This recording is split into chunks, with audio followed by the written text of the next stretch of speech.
In the gospel text of today,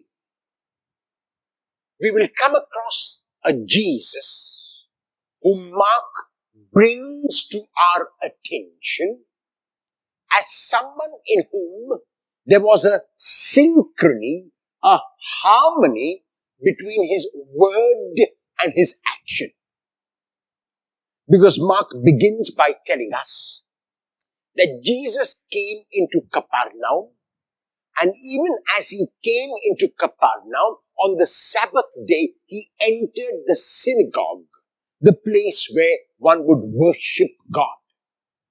And Jesus enters the synagogue and begins to teach. Because he was regarded as a rabbi, he was regarded as a teacher. He begins to teach. And this teaching is in words. This teaching is a verbal teaching.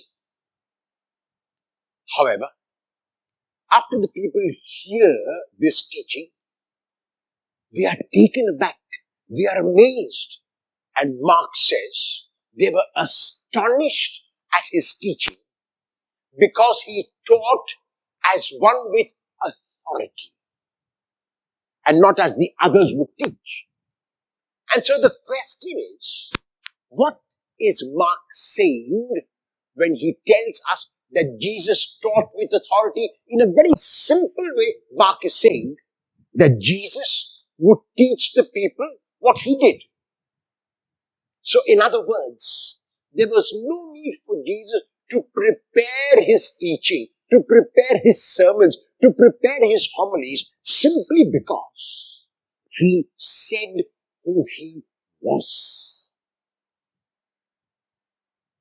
So the teaching of Jesus is a teaching with authority because it was about his person, and it was a teaching which came from within and not from books, not from his reading. It came from his experience and from his life.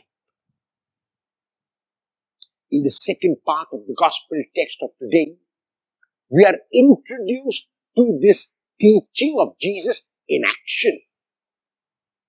And even as Jesus is in the synagogue, there is a person who is possessed by a demon, by an unclean spirit.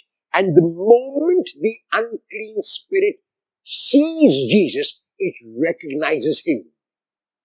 And the reason why the spirit or the evil spirit could recognize Jesus is because Jesus outside was what he was within. And so this evil spirit is able to recognize that Jesus is the Son of God and uses this title for him. I know who you are, the Holy One of God. And then the spirit asks, even though there is one spirit, the spirit uses the plural, have you come to destroy us? What does the spirit mean by using the plural us? It means the whole demonic kingdom, the whole kingdom of the evil spirit, the kingdom of Satan and his minions. So Jesus, according to this demon, has come not merely to cast this demon out, not merely to exorcise this demon from this human being. He has come to destroy the whole demonic kingdom. And he does that not through violence. He does that through love. He does that through a synchrony of his word and action. In the first reading of today, God tells Moses that he is going to send another prophet. The English word prophet is from the Greek prophene, which means to speak on behalf of God. And that prophet whom God promised is the prophet par excellence in Jesus. Jesus, of course, is more than a prophet, as the evil spirit recognizes. He is the Holy One of God, but he is a prophet because he speaks on behalf of God. He speaks the language of God. He tells what God has asked him to say. So with the coming of Jesus, The demonic kingdom is at an end. With the coming of Jesus, selfishness and self-centeredness are at an end. With the coming of Jesus, sinfulness is at an end. With the coming of Jesus, only love comes into play. With the word, Jesus is able to exorcise this demoniac and says to him, be silent and come out of him. The authoritative word. This is a verbal expression, be silent and come out of him. Jesus has not performed an action. Jesus has spoken a word. And at the end, the people are so taken aback that what we were told about the teaching of Jesus at the beginning, he taught with authority and not as the others who learned from books, is repeated because the people ask, what is this? A new teaching. And so the question is, why was it a new teaching? It was a new teaching for two reasons. And the first was that it was a teaching with authority. It was a teaching which came from right within the core of the being of Jesus, and that is why it was a teaching with authority. Jesus never had to shout to be heard.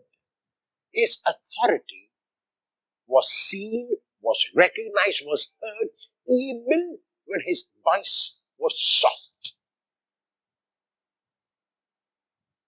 And second reason why the people say, what is this, a new teaching, is because this teaching is a new teaching which will remove sinfulness and self-centeredness, which will remove the evil spirits and the demons, which will remove the kingdom of Satan and bring to the fore the kingdom of God. Will bring to the fore the kingdom of love. Will bring to the fore forgiveness and the exorcism of any kind of evil spirits. Each one of us is called today to be that prophet whom God promised to Moses, that prophet whom God would send. Because today, the only Jesus whom people will hear and see and recognize is the Jesus that you and I will reveal. When we teach, let our teaching not merely be verbal proclamation. Let our teaching, like that of Jesus, be a teaching in action. How will you teach? Through one action today.